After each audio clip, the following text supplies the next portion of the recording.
其實我湊我仔咧，我一路咧冇停過做嘢，雖然我都係單親。係啊，我點樣做咧？以前我用盡晒我所有嘅辦法咧去返工。我就係朝早起身，搞咗佢，着好晒衫，帶咗佢返學，跟住我就返工。我每日返工咧嗰時係返10點嘅，所以佢8點7點出咗門口返學啦，我就返工。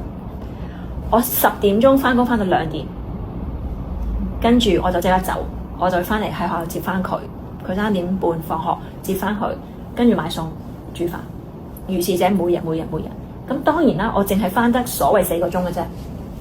OK， 即係每日好似個 part time 咁咯。OK， 但係我點都要翻，係啦，我點都要嗰筆錢，我點都要有，我點都要賺。我冇放棄過做嘢，我唔會因為佢令到我覺得我唔可以有我嘅經濟咯。係，雖然唔係話揾好多錢，但係 at least 我可以負擔到大家先。我每晚翻嚟都會自己煮飯嘅，我都一定會自己買餸嘅。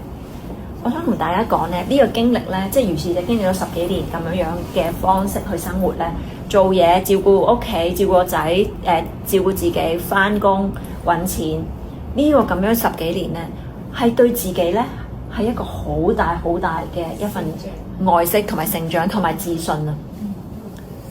係建立自己，冇錯，係建立自信嘅好長嘅一段時間，但係非常之好嘅。所以自己永遠記住啦，唔好覺得做唔到。係，如果你願意去打開自己，願意去揾一個方法去支持自己嘅生活同埋支持自己嘅家庭嘅時候咧，呢個行為咧就係對你哋好大嘅一份自信。唔好聽其他人講，我冇聽過人講話你唔得嘅，你做唔到嘅。我冇聽過自己內心個魔鬼講話你唔得嘅。